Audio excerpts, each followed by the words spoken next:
C'est une soirée tranquille. La lumière dans l'appartement est chaude et douce. Le détective Jonas est assis à son bureau. Il boit une tasse de thé et lit un vieux cahier. L'odeur du thé frais emplit la pièce. La journée avait été longue, et maintenant tout semble très calme. Dehors, la pluie clapote doucement contre la fenêtre. Jonas décroche le téléphone d'une main ferme. C'est l'inspecteur Meyer au téléphone. Il a une voix calme et amicale. Jonas écoute attentivement. « Bonsoir, Jonas. J'ai besoin de votre aide dans un cas, dit-il. » Le commissaire Meyer explique, dans la petite ville au bord du lac, Madame Keller a vécu des choses étranges. Elle est inquiète et a demandé de l'aide. L'histoire semble mystérieuse. Jonas sent qu'il y a quelque chose d'important derrière les paroles de Meyer. Jonas réfléchit un instant. Madame Keller est une vieille connaissance de la ville. Il ne ressent aucune peur, seulement de l'intérêt. Il dit calmement, « Oui, je passe tout de suite. » Meyer le remercie et lui souhaite un bon voyage. Jonas remet le téléphone et sourit. Puis il se lève, prêt à partir. Lentement, Jonas se lève et pose soigneusement la tasse de thé sur la table. Il s'étire et entend le doux murmure de la pluie. Puis il se dirige vers l'armoire, enfile un manteau de couleur claire et attrape son chapeau. L'horloge murale fait tic-tac doucement. Dans le couloir, il enfile son manteau et le ferme. Il prend un petit sac en cuir sur la chaise. Un vent frais souffle à l'extérieur alors que Jonas ferme soigneusement la porte derrière lui. Jonas monte dans sa petite voiture et s'en va. Les rues sont presque vides. La pluie a cessé et les nuages avancent doucement. C'est calme et sombre dans la ville. La musique classique joue doucement à la radio, ce qui le calme. De temps en temps, il entend le bruissement des feuilles sur les arbres ou le doux murmure du lac voisin. Les projecteurs projettent une lumière jaune dans l'obscurité. Jonas prend une profonde inspiration. La journée a été longue, mais sa curiosité pour la faire grandit. Après un court trajet en voiture, Jonas atteint la petite ville au bord du lac. Seules quelques fenêtres brillent encore dans les maisons. Il passe devant une vieille église et voit l'eau du lac scintiller d'argent sur la route. Enfin, il gare sa voiture devant une vieille maison avec un petit jardin. Des fleurs colorées se dressent dans le jardin et une lanterne projette de la lumière sur un chemin étroit menant à l'entrée. Silencieusement, un chat noir se précipite sur le chemin et disparaît dans l'ombre. Jonas reconnaît Madame Keller à la fenêtre, qu'il a appelée au téléphone. Elle a l'air inquiète. Jonas sourit d'un air rassurant, sort de la voiture et se dirige lentement vers la porte d'entrée. Un parfum chaud de thé flotte à travers la porte. Jonas se dirige lentement vers la porte d'entrée et sonne doucement. Jonas prend une profonde inspiration de l'odeur du thé et tapote son manteau avant de sonner la cloche. La porte s'ouvre une fissure. Madame Keller se tient dans l'embrasure de la porte. Elle a l'air inquiète, mais quand elle voit Jonas, elle sourit brièvement. « Bonsoir, Madame Keller. J'espère que je ne t'ai pas trop dérangé, dit calmement Jonas. Elle secoue la tête et sourit en retour. « Non, vous êtes les bienvenus à tout moment, dit-elle. » Jonas entre, enlève lentement son manteau et le met dans la loge. Puis il suit Madame Keller dans le salon. Le salon est calme et confortable. Une lampe projette une lumière douce sur un vieux canapé et une petite table. Sur les murs sont accrochées des photos de paysages tranquilles et des photos de famille. Une cheminée se dresse dans un coin, les braises sont éteintes, mais la pièce sent encore faiblement le bois brûlé. Un tapis moelleux repose sur le sol sous la chaise. Le mobilier est ancien mais bien conservé. Il y a quelques vieux livres sur l'étagère. Devant l'étagère se trouve un album photo vide. Sur la table, une tasse de thé à moitié pleine. Jonas prend une profonde inspiration et laisse lentement ses yeux se poser sur le mobilier. Madame Keller s'assoit dans un fauteuil. Jonas prend place en face. Elle le remercie tranquillement, « Merci d'être venu, monsieur Jonas. » Jonas sourit amicalement, « C'est un plaisir de vous voir, Madame Keller. S'il vous plaît, dites-moi ce qui s'est passé. » Madame Keller ferme les yeux un instant. Puis elle parle lentement et doucement. Elle parle des dernières nuits. « La nuit, j'entends des bruits, dit-elle. Parfois, on frappe à la porte. Puis je me lève et je l'ouvre. Mais il n'y a personne. Puis je ferme la porte, mais après j'ai l'impression que quelqu'un se promène dans la maison, même si elle est vide. J'entends un murmure ou des bruits de pas, et mon cœur bat très vite. J'ai peur d'imaginer tout, mais je suis presque toujours seul ici. Mon mari est mort il y a des années, et depuis lors, je vis ici avec ses souvenirs. Jonas écoute attentivement. Il voit que Madame Keller est épuisée et effrayée. Mais il se rassure, personne n'est venu chez vous, ne vous inquiétez pas. Nous verrons ensemble ce que cela signifie. Il pose doucement sa main sur son bras, vous n'êtes pas seule, Madame Keller. Je resterai ici avec toi jusqu'à ce que tu te reposes. Puis il se lève et regarde autour de lui. La porte d'entrée est bien fermée, les fenêtres sont fermées. Dans le silence, une horloge grand-père fait doucement tic-tac sur le mur. Jonas n'a pas de lampe de poche avec lui, mais à la lumière de la lampe, il peut voir que tout est en place. Jonas se retourne et retourne dans le couloir. Là, il remarque quelque chose d'inhabituel sur le sol près de l'étagère. Il s'approche et s'agenouille. Soigneusement, il prend un petit morceau de papier. On dirait un document déchiré. Il enquête rapidement. Les bords sont effilochés et l'écriture dessus est faible et délavée. Il met la note dans sa poche et retourne dans le salon. Madame Keller regarde curieusement par-dessus l'épaule de Jonas alors qu'il se tient à nouveau dans le salon. Elle voit qu'il tient quelque chose dans sa main. « Qu'est-ce que c'est » demande-t-elle doucement. Jonas tient soigneusement le morceau de papier entre ses doigts.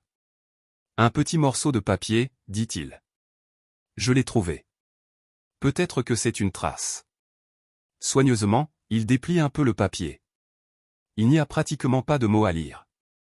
Jonas lit à haute voix, il y a le dimet et les lettres HL. Madame Keller se penche plus près et dit doucement, « Je n'ai jamais entendu ce nom auparavant. » Jonas hoche lentement la tête. « Pas même moi. Mais nous allons essayer d'en savoir plus. » Il pose soigneusement la note sur la table. Tous deux se regardent en silence pendant un moment. Puis Jonas se lève et dit, « Il se fait tard. Je propose que nous revenions demain matin avec l'officier responsable. » Madame Keller hoche la tête. Jonas le remercie à nouveau pour le thé et la conversation. Madame Keller sourit faiblement. Jonas se lève et dit, « Alors, je vais te dire au revoir pour aujourd'hui. Je serai de retour demain, Madame Keller. » Elle tapote doucement l'épaule de Jonas et dit doucement, « Merci beaucoup, Monsieur Jonas, vous m'avez beaucoup aidé. » Jonas sourit d'un air rassurant, « De rien. Dormez en paix maintenant. » Puis il dit au revoir et quitte la maison. Dehors, Jonas prend une profonde respiration de l'air frais du soir. Le ciel est dégagé. Certaines étoiles scintillent doucement et la lune projette une lumière douce. Tout semble paisible. Jonas attend un moment, écoute dans l'obscurité. Puis il regarde à nouveau la maison et sourit légèrement. Tout est calme, murmure-t-il en lui-même. Jonas retourne lentement à sa voiture et monte à bord. En entrant, il entend l'appel lointain d'un hibou qui résonne à travers le lac. Le silence de la nuit lui fait du bien. Peu de temps avant de se rendre à sa voiture, Jonas sort son téléphone portable. Il appelle l'inspecteur Meyer, « Meyer, c'est Jonas. J'ai trouvé quelque chose, dit-il doucement. » Meyer répond, « Qu'est-ce que c'est ?» Jonas lit brièvement les lettres, une date, le 10 mai, et les initiales HL. À l'autre bout, il y a un bref silence. Puis Meyer dit, « HL. C'est étrange.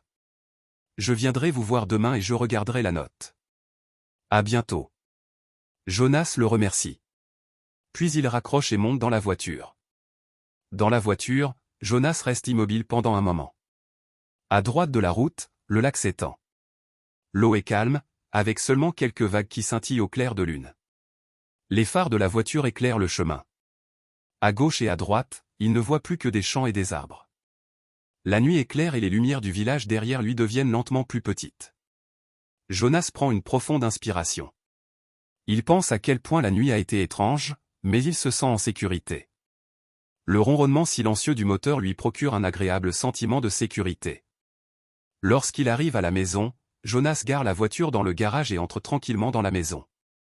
Il enlève ses chaussures mouillées et accroche son manteau dans le couloir. Dans la cuisine, une deuxième tasse de thé l'attend, qu'il avait préparée plus tôt. Lentement, il boit le thé chaud et regarde le jardin par la fenêtre de la cuisine. L'obscurité s'étend sur les arbres. À l'intérieur, il fait chaud et calme. Une courte paix s'ensuit pendant qu'il boit la dernière gorgée. Jonas pose le manteau sur une chaise et entre dans le bureau. Il y a une petite lampe qui brûle sur le bureau. Sur la table se trouve le morceau de papier délicat à côté d'un agenda ouvert. Jonas s'assoit et regarde à nouveau la note. F10. Monsieur H.L., lit-il à haute voix. Ce n'est qu'un petit morceau de papier, mais il laisse une forte impression. Il se demande si ces signes pourraient être quelque chose de son passé ou une vieille affaire. Il prend une plume et note les signes dans son journal. Peut-être qu'il en verra plus demain. Il ferme tranquillement le journal et laisse la note sur le bureau. Puis il se prépare à aller au lit. Il allume une bougie et la place à côté de son lit. Jonas reste éveillé pendant un moment. Dehors, aucun vent ne se lève et le lac dort paisiblement. Les signes mystérieux résonnent dans sa tête. Mais il respire lentement et se sent en sécurité. Finalement, il se retourne, ferme les yeux et s'endort profondément. La nuit, Jonas rêve d'un murmure lointain et d'un clair de lune argentée. Il croit entendre à nouveau les lettres F10, M, H, L, mais il ne les comprend pas tout à fait. Le rêve reste vague comme le brouillard. À l'aube, Jonas se réveille reposé. Il ne se souvient que vaguement du rêve. Jonas prend une profonde inspiration et sourit. Le monde est calme et beau. Le matin, Jonas se réveille et se sent détendu. Il ne se souvient que vaguement de son rêve. Il s'assied dans son lit et se dirige vers la fenêtre. Dehors, le brouillard se lève sur le lac tranquille. Certains oiseaux se mettent à chanter doucement. Une nouvelle journée commence, et tout est calme. Jonas prend une profonde inspiration et sourit. Jonas est assis dans la salle du petit déjeuner avec une tasse de café. Par la fenêtre, il voit la lumière danser doucement sur le lac. Il prend un moment et réfléchit. Les lettres mystérieuses résonnent encore dans sa tête. Jonas sourit doucement. Au loin, il entend le doux clapotis de l'eau et le gazouillis des oiseaux. Il sait que toutes les questions n'ont pas encore trouvé de réponse, mais la nouvelle journée commence maintenant tranquillement. Jonas se penche en arrière et se détend. Il sait qu'il devra bientôt enquêter, mais maintenant il profite du moment. Dans le silence du petit matin, Jonas prend une autre profonde inspiration. Il sent l'air frais sur sa peau. Devant lui se trouve le chemin vers un avenir inconnu. Les secrets tranquilles de la nuit l'accompagneront longtemps. Au loin, la ville commence lentement à s'éveiller. Un vent léger souffle sur le lac. Le premier brouillard scintille encore sur les berges. Jonas entend les doux bruits de la ville qui avance lentement dans la journée. Tout semble possible en cette matinée calme. Jonas se rend au poste de police. Bien que la ville soit encore endormie, son esprit est bien éveillé. Le silence des heures matinales lui permet de penser clairement et facilite la recherche de réponses. La rue est vide, et seuls les premiers rayons de soleil percent les nuages. La journée va être longue. Il redresse les épaules.